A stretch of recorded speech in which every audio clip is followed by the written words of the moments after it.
At the end of summer, I took a job as an assistant lighthouse keeper on Blackwater Point. I'd be working during the off-season, October to May. I figured it would be easy. The lighthouse was the only structure on the point.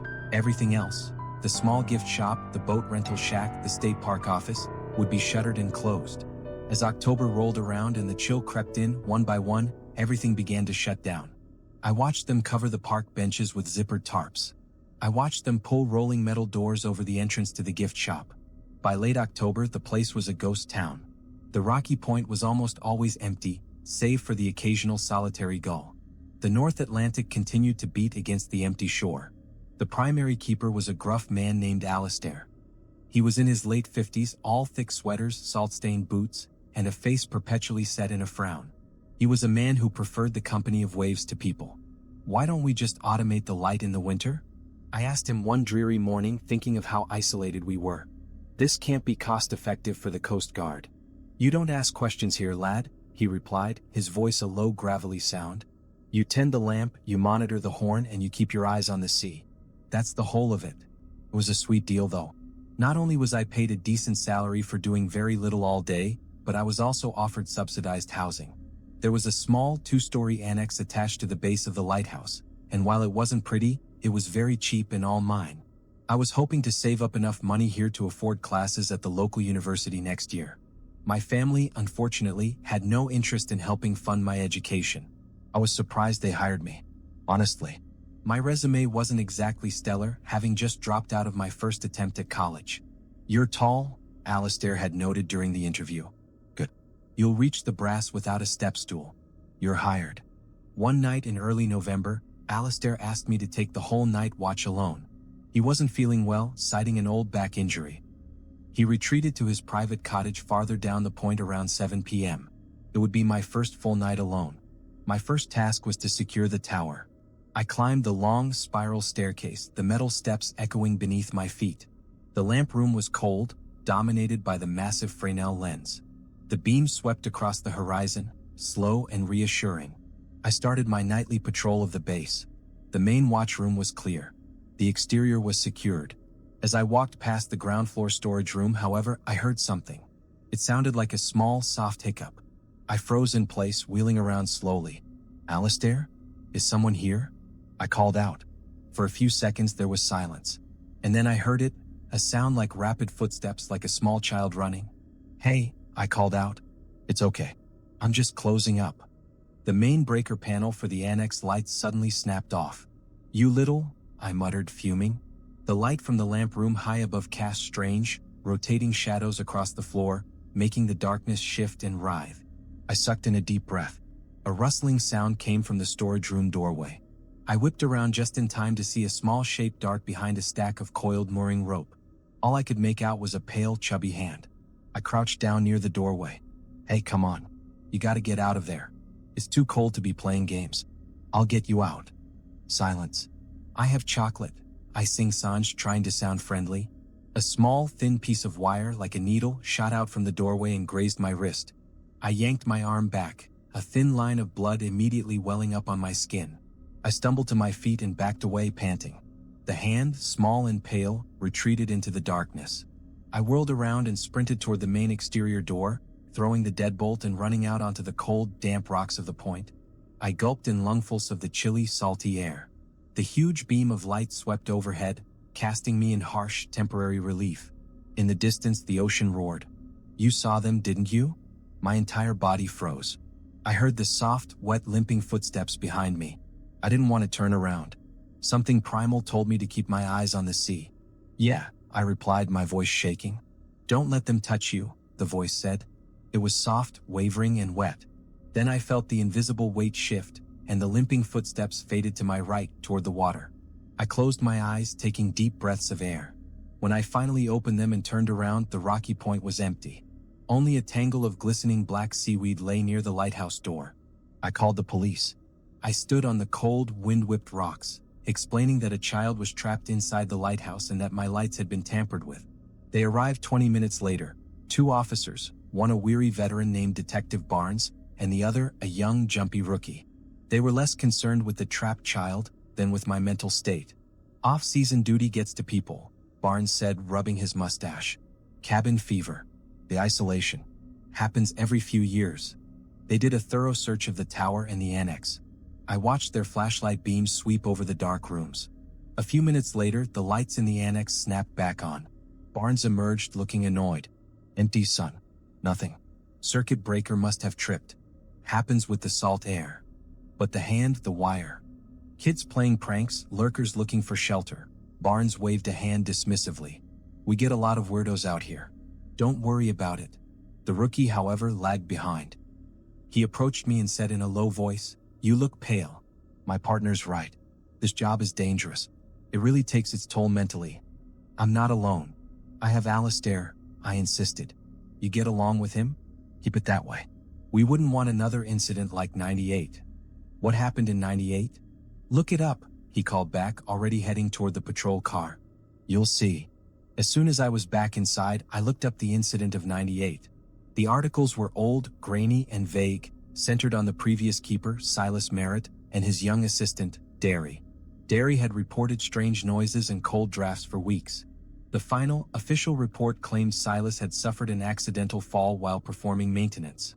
Derry was found days later, malnourished and dehydrated, rocking back and forth in the lantern room, repeating, "The water took him. But the silence brought him back." Derry's testimony was dismissed as delirium brought on by trauma and isolation. I stayed for 2 reasons. This was the easiest job I'd ever had, and I couldn't afford to quit. More importantly, the limping voice had warned me, "Don't let them touch you." It hadn't threatened me. It had protected me. The phenomena escalated quickly. I started finding things misplaced. My coffee cup moved from the counter to the windowsill.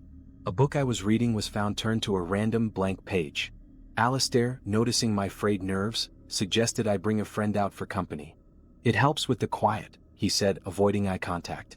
I called my only friend from my short stint at college, a quiet, skeptical physics major named Alara. I knew she wouldn't believe the story, but her grounded skepticism was exactly what I needed. Alara arrived a few days later, her eyes wide at the isolation of the point. I told her the whole story, leaving out the most impossible details. She listened patiently. It's classic sensory deprivation, John. The mind projects patterns in isolation. Her logical presence was calming. But on her first night, the silence broke. We were in the living room when we both heard it, a soft, rhythmic tapping sound coming from the wall behind the sofa. Tap, tap, tap, tap, tap. Alara's face went white. "What is that?" "Probably the pipes." I lied, but my heart was hammering. The tapping stopped. Then, from the adjacent wall, we heard a high-pitched, nasally giggle. It was followed by a grating, scraping sound, like a knife being run along the plaster. Alara didn't panic. She grabbed her phone. "That's not pipes. I'm taking a video." She aimed her camera at the wall. The giggling stopped. The scraping stopped. Alara played the recording back. The sound was captured clearly, the tapping, the giggle, the scraping. "John," she whispered, "those sounds are real. But they're not coming from this room. They're coming from inside the recording." The sounds were being inserted into the playback itself. The phenomenon was fighting back, twisting reality not at the source, but at the point of documentation. Alara, the grounded scientist, was now thoroughly unnerved. The realization that the sounds were altering the digital recording, rather than just being heard live, shattered her skepticism. "It's like this place has its own internal logic," she murmured, clutching her phone. "It's fighting the documentation itself." We abandoned the recording idea. We realized the phenomenon wasn't confined to the annex. It was a deeper problem tied to the architecture of the point itself. Alistair returned from his cottage, smelling strongly of stale fish and whiskey. I told him about the tapping, the giggling, and the scraping. He didn't argue. He just sighed, rubbing his temples. "The liminals," he muttered, his voice barely audible. "The what?" "Never mind. Just know this. The point is built over a concentration of geological stress." He pointed toward the cliff face. "The rock is old, ancient. Traps things. The people who built the light knew it. That's why the job is never automated. The light is a ritual, not a function." "What kind of ritual?" Alistair looked at me with those cold, sea-worn eyes. "The light keeps them out of the water. The water keeps them trapped in the land. And the keeper provides the balance." He then showed me a hidden basement crawlspace beneath the central watchroom. It was tight, dark, and damp, smelling of brine and rust. In the center of the concrete floor was a faint, nearly erased spiral pattern, identical to the one I dreamed of in the arcade stories. "This is the anchor," Alistair explained. "It's where the original keeper sealed the breach. You don't ask about it. You don't go near it. You just make sure the light never ever goes out." I finally understood the '98 incident. Silas Merritt, the previous keeper, hadn't accidentally fallen. He was likely sacrificed to reset the balance, and Derry, his assistant, was driven mad by the process. That night, Ilara and I sat huddled in my room. We were facing a choice: run or try to understand and fight. Ilara, the pragmatist, argued for running. But I remembered the limping voice: "Don't let them touch you." It hadn't wanted me to leave, but to stay. "We can't run," I decided. "If this thing is tied to the geological stress, it won't let us leave the point without a cost. We have to figure out how to reset the anchor without becoming the sacrifice." Ilara and I pored over old geological charts and historical maps of the point. We found that the lighthouse was built on a unique junction. 3 separate, ancient rock formations met directly beneath the anchor. The structure was a key, the light was the lock, and the keeper's consciousness was the power source. "The light has to be turned off," Ilara realized, tracing the electrical conduit lines. "But not just off. The light has to be deliberately stopped at the precise moment of maximum stress, the point where the tidal pressure on the rock is highest." We used her physics knowledge to calculate the exact convergence of the spring tide cycle with the region's known seismic stress pattern. The moment of maximum stress would occur in exactly 3 days, at 3:17 a.m. That night, I went to bed early. I was woken around 3 a.m. by a frantic pounding on my door. "John, open up. It's me, Alistair. The foghorn is stuck. I need your help, it's about to blow." I felt the immense, cold presence shift in the hallway. I looked at the clock, 3:01 a.m. Rule: never answer your door to anyone claiming emergency between 3 a.m. and 3:30 a.m. I didn't move. "Alistair, I can handle the horn. Stay where you are." The pounding stopped. The air went silent. Then a voice, Alistair's voice, thick with unnatural rage, hissed through the keyhole. "You saw them, didn't you? Why won't you let them touch you?" The liminals were active, and they were already wearing the keeper's skin. Alistair's voice vanished. I heard the soft, wet, limping footsteps retreat down the hallway. The liminals, the creatures tied to the geological stress, had tried to breach the final barrier, my door, using the familiar voice of authority. Ilara and I knew we had to act faster. We couldn't wait 3 days for the optimal stress window. We needed to create a manageable window immediately. We decided to use the foghorn. The horn was designed to resonate deep into the sea, meant to warn ships. If we could overload it and direct the sound pulse downward, it might simulate the necessary seismic stress to weaken the anchor. We climbed the steep, metal staircase of the lighthouse, the foghorn room a small, deafening chamber near the lantern. I started jury-rigging the main generator feed, bypassing the safety regulators. Ilara, wearing heavy industrial ear protection, aimed the massive horn downwards toward the rock foundation. Alistair reappeared in the doorway, his skin now a sickly gray, his eyes wide and vacant, a visible manifestation of the liminal's control. He moved with a jerky, unnatural stiffness. "You can't do that, lad." Alistair's voice was a low, unnatural rumble. "You'll break the light." "That's the point, Alistair," I shouted, flipping the main switch. The horn didn't blast, it groaned. The sound was agonizing, a low, subsonic wave that pressed against my chest. The walls of the stone tower vibrated violently. Below us, the foundation rock began to creak. Alistair shrieked, the sound not coming from his throat, but from deep within his chest, a noise like wet gravel grinding together. The liminals were being pushed back by the concentrated noise violation. But the horn couldn't hold. The system overloaded, snapping the main regulator in a shower of sparks. The sound died. Alistair, or the thing wearing his form, lunged at me. I dodged, feeling his icy grip graze my arm.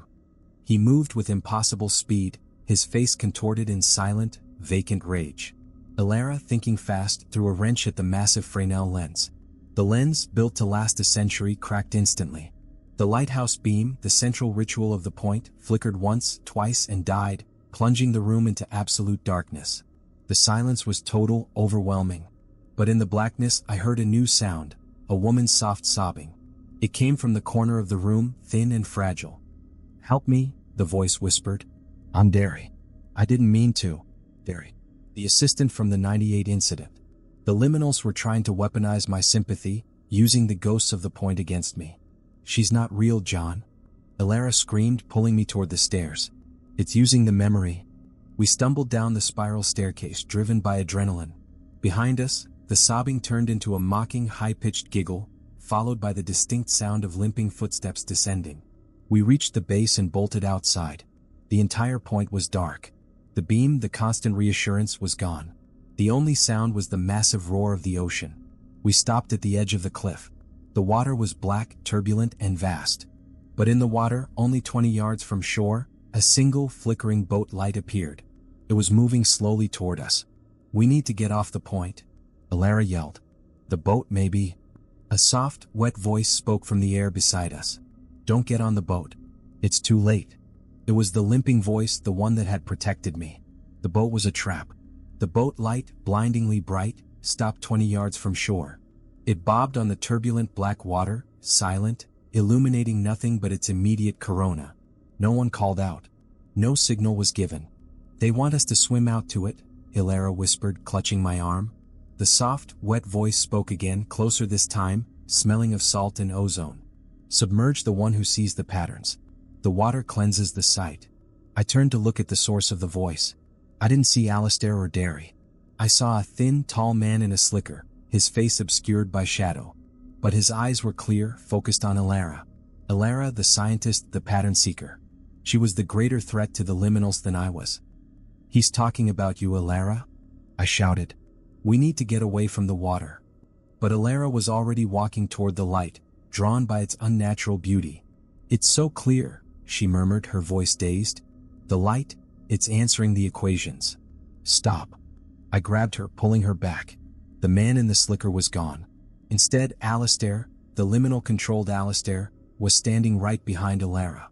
His hands clamped onto her shoulders. "The water cleanses the sight," Alistair roared, his voice a chorus of wet gravel. He dragged Elara toward the freezing tide. I tackled him, sending us sprawling onto the slick rocks. He was impossibly strong, his body rigid and cold. The fight wasn't against a man, but against a concentrated, ancient pressure. Elara, recovering, saw the opportunity. She grabbed a fist-sized rock and smashed it down onto the base of Alistair's neck. The blow was clean and decisive. The liminal's control snapped. Alistair went instantly limp, his body heavy and slack, the vacant light draining from his eyes. He was alive, but the control was gone. The anchor. Elara gasped, pointing toward the submerged entrance of the lighthouse base. "The light's being turned on, but it's wrong." I looked back. The massive Fresnel lens wasn't moving, but its light was cycling rapidly, flashing out an unnatural, frantic pattern of distress. The light was being manipulated, turning the tower into a signal beacon. We ran back to the tower. The emergency generator room was open. Inside, standing over the humming generator, was Derry, the long-dead assistant. He was pale, soaked, and skeletal, his eyes gouged out and replaced with smooth, black stones.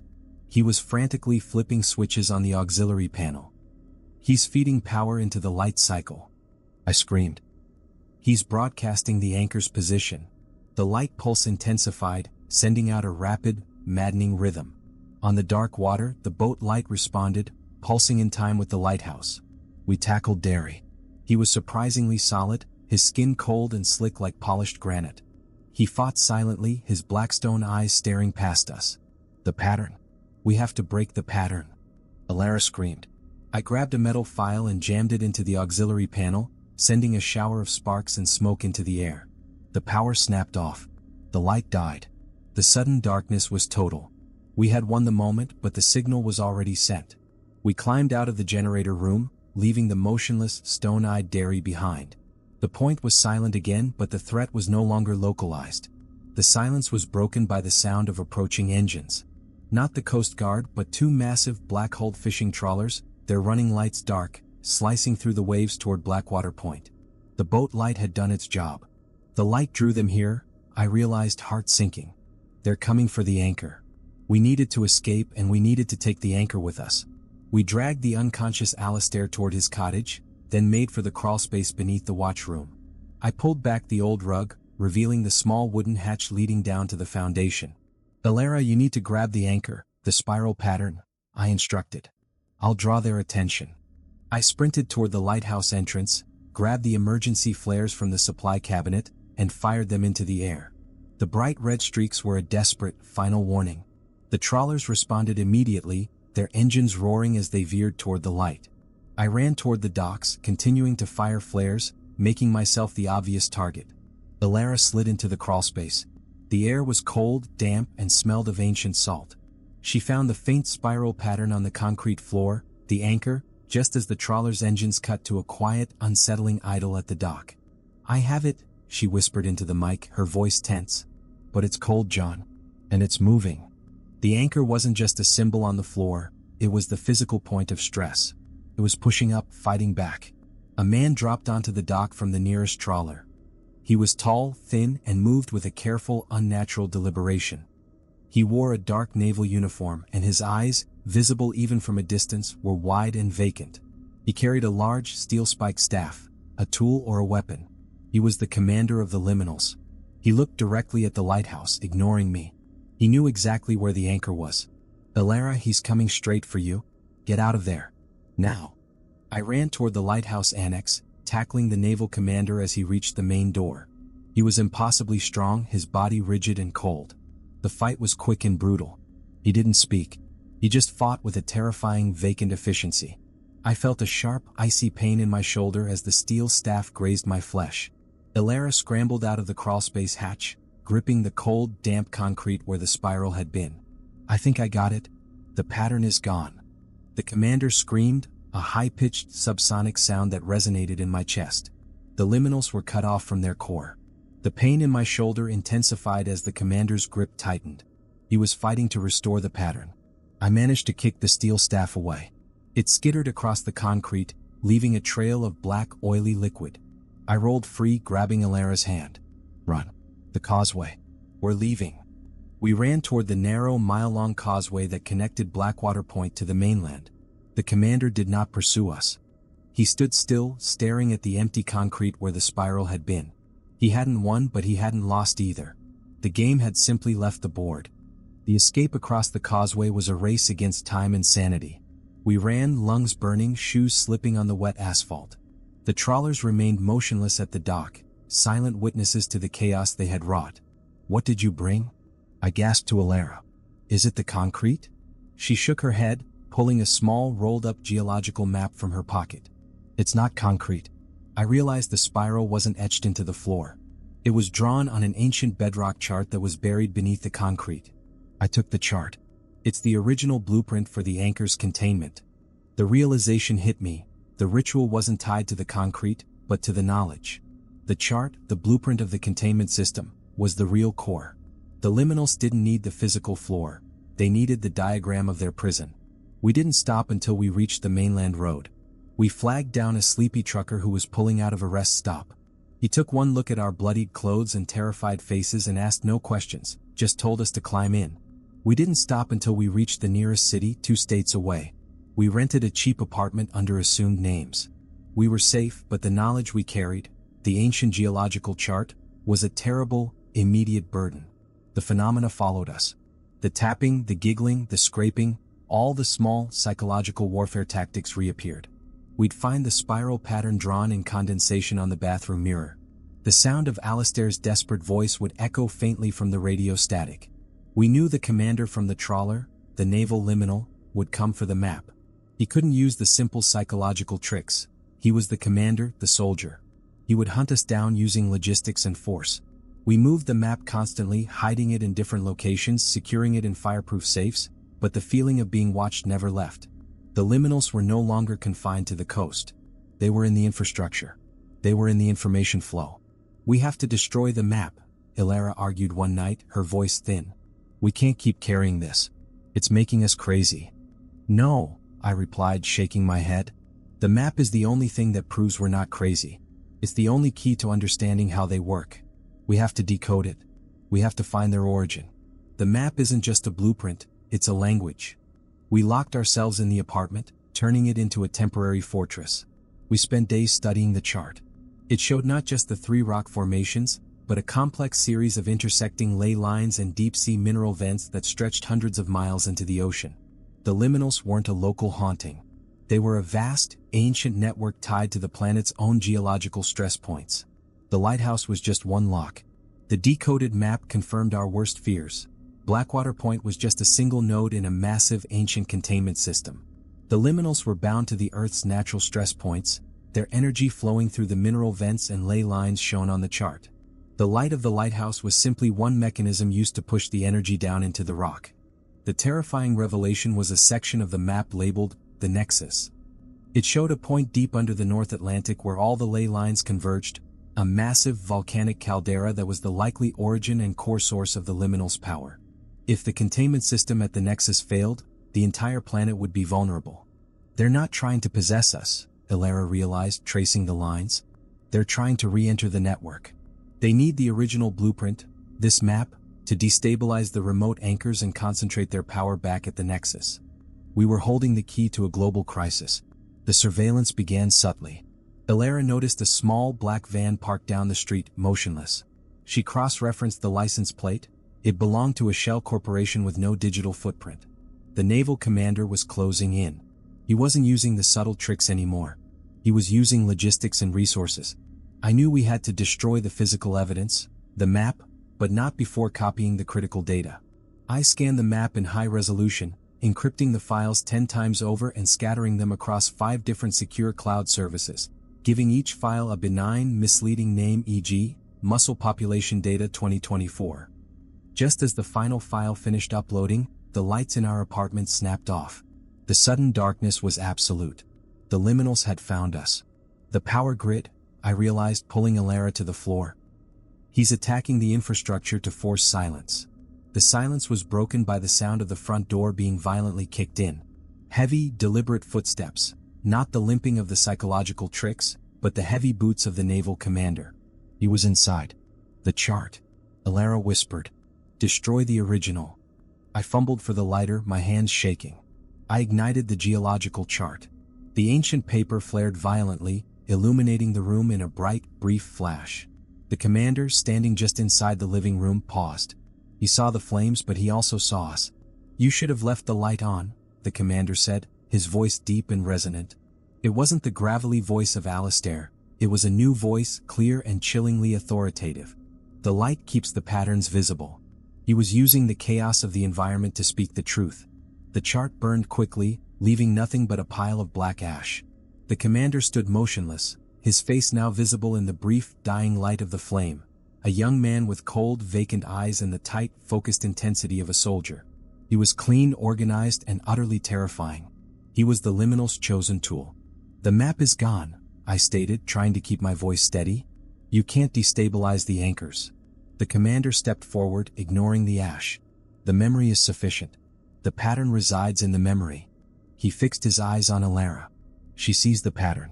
The memory is mobile. He knew she held the key. The encrypted files, the diagrams, it was all in her mind. Elara and I scrambled backward. The commander wasn't interested in violence. He was interested in extraction.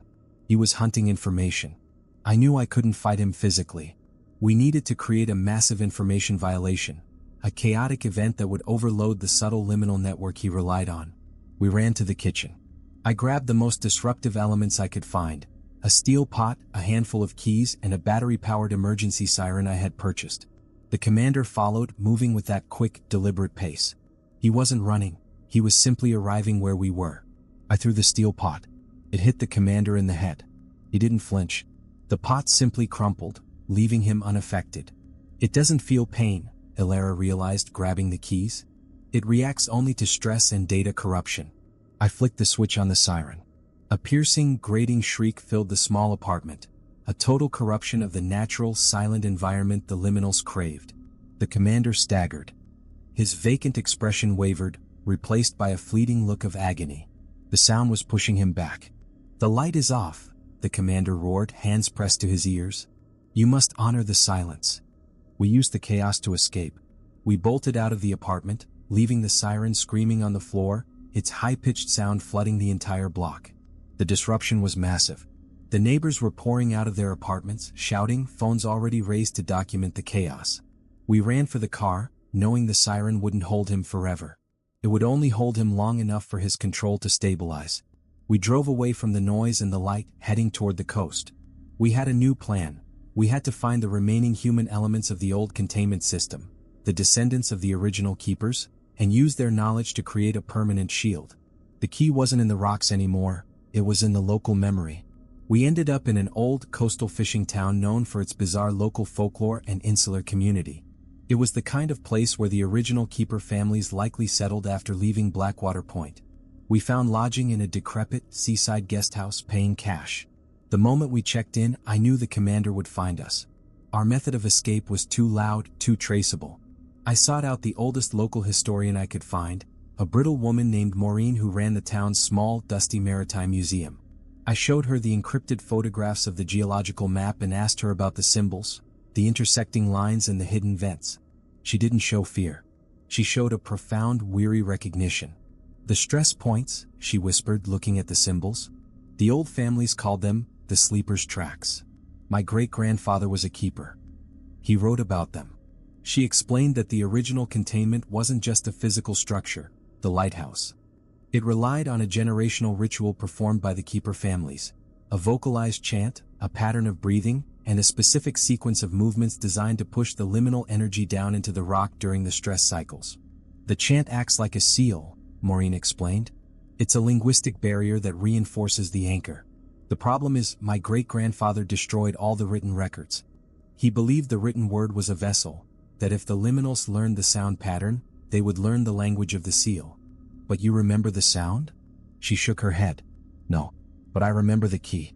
The ritual requires a specific mineral powder, ground from the 3 stones of the point. The stones absorb the vocal energy and scatter it into the bedrock, making the seal permanent. The 3 stones were pieces of the unique rock formation that met beneath the lighthouse, the ones that created the stress junction.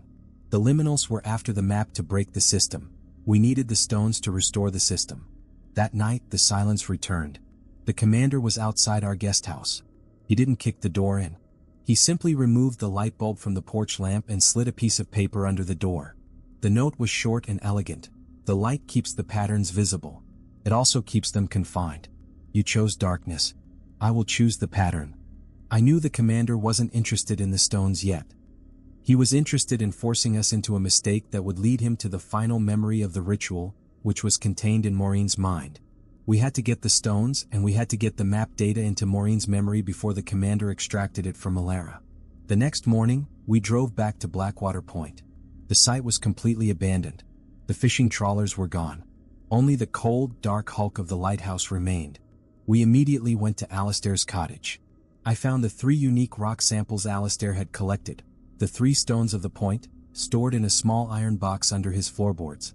They were dark, rough, and strangely warm. As we secured the stones, Alara began studying the local geological charts I had brought. She realized that the 3 stones corresponded to 3 unique seismic listening posts established by early surveyors, redundant, forgotten monitoring sites scattered across the remote coastal region. "They're not just rocks," Alara whispered, pointing to the charts. "They're transponders. They amplify the subtle stress of the land.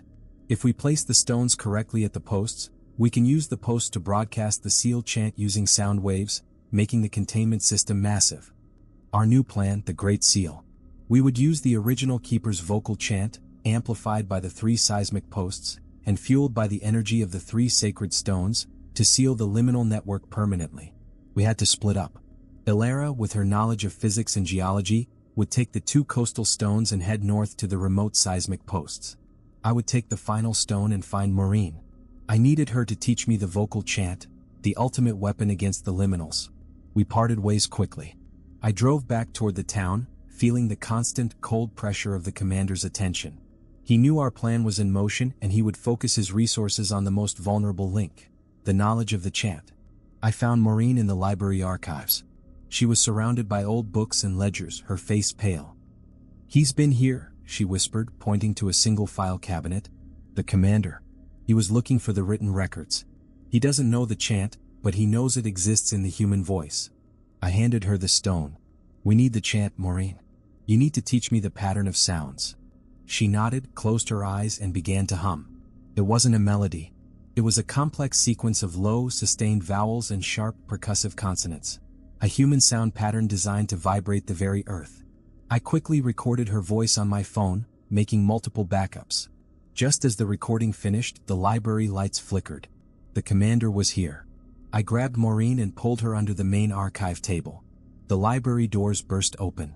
The commander stood in the frame, his eyes sweeping the room, his focus sharp and terrifying. He was looking for the voice, the pattern. He ignored the shelves of books and went straight for the microfilm station, his face contorted in frustration. He knew the data was now decentralized. He knew the pattern was in my memory and in the sound file. "The memory is the vessel," the commander stated, his voice echoing in the silent library. "The memory is the boundary. I will contain the pattern." He wasn't going to kill us. He was going to extract the sound pattern from my mind or from the recording. I knew the commander had to be forced to breach the core limit of his power, the unstructured chaos. "The chant is on the recording," I taunted him, pulling out my phone.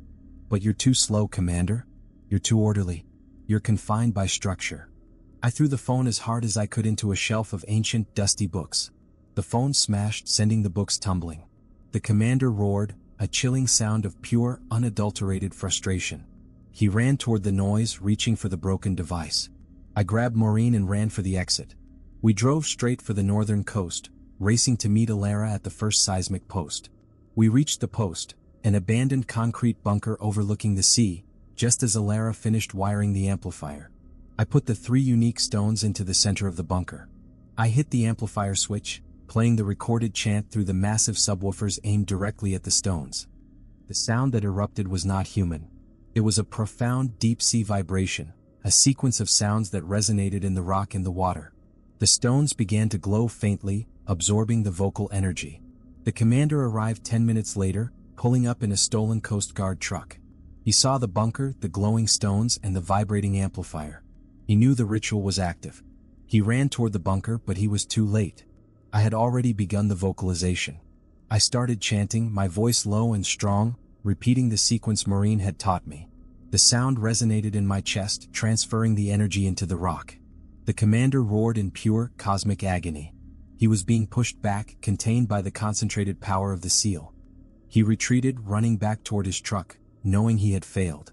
The entire coast vibrated with the sound of the Great Seal. I watched the commander drive away, a tiny, defeated figure against the vast horizon. The chant continued until the stones burned out, leaving nothing but dust. The liminal network was contained. We had won. We had protected the silence. We didn't wait for the commander to return.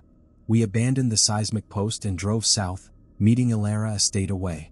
The silence of the car was profound, but for the first time it felt safe. The constant, low-grade hum of the liminal network was gone. "Is it permanent?" Alara asked, her voice raw with exhaustion. "The stones are burned out," I replied, running my hand over the fine dust of the ritual. The chant was broadcast into 3 major stress points. "It's the strongest seal they've ever had. But I don't think they're gone. They're just locked away." We knew the commander would continue to hunt us. He was the soldier, and his purpose was recovery and extraction.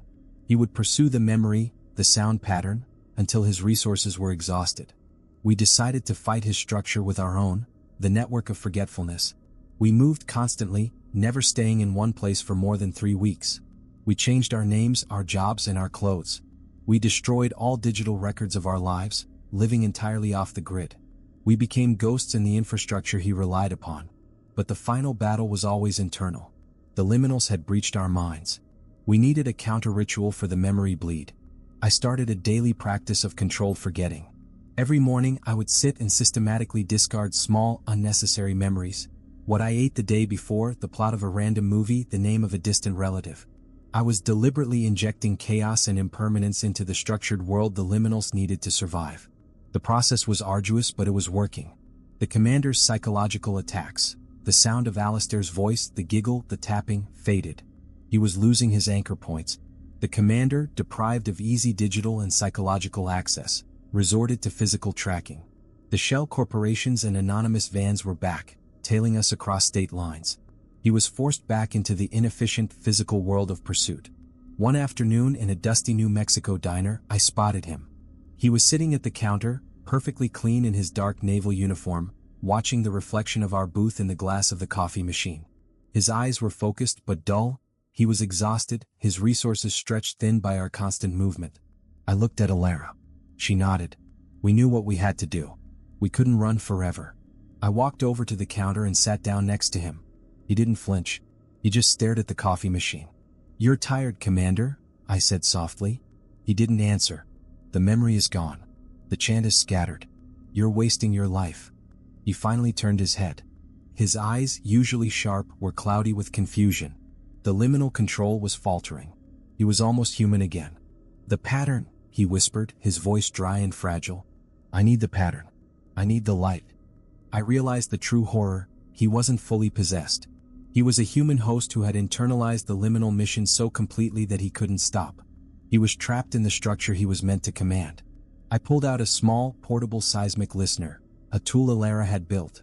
I turned it on and placed it on the counter. The device immediately picked up the faint, distant vibration of the Earth's stress cycles. I aimed the listener at the commander. The device picked up a new sound from within him, a constant, rhythmic tapping, the very tapping we had heard in the annex. He was the source of the psychological warfare. "You can stop," I said. "The seal is permanent. You are free." The tapping intensified. His eyes widened in absolute, terrified denial.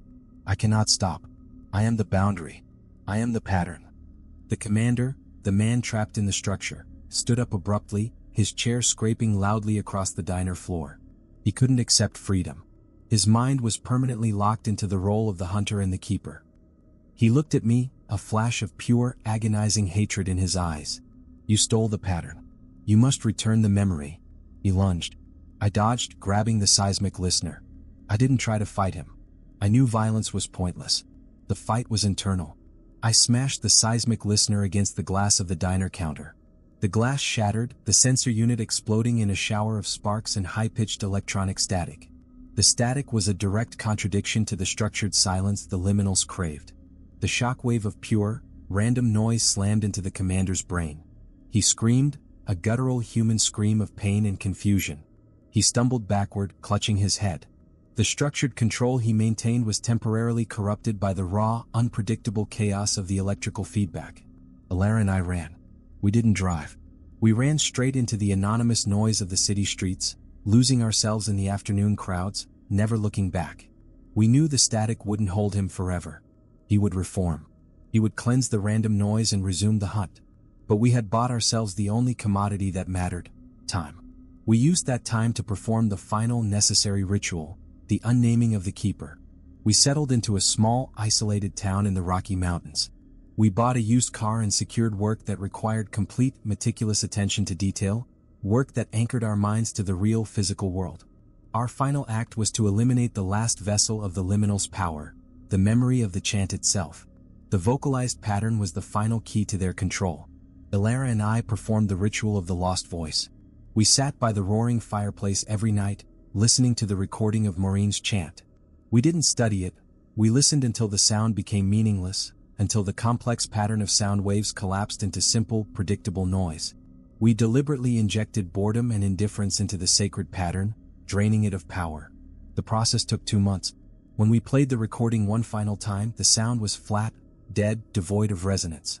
The pattern was broken. The memory was neutered. The last trace of the liminal network was severed. The commander never found us. He was too confined by the pattern of the hunt, too structured to survive the random noise we left behind. We had beaten him, not with a better weapon, but with a more sophisticated defense. Unstructured, relentless chaos. We still live in the quiet town. We no longer speak the name of the liminals or the chant. We are free. And sometimes when I sit by the window watching the silent, snow-covered mountains, I trace a shape on the foggy glass. Not the spiral. Not the pattern. Just a simple, unbroken line. A new perimeter, a new boundary against the inevitable return of the silence. We survived, and now we stand guard.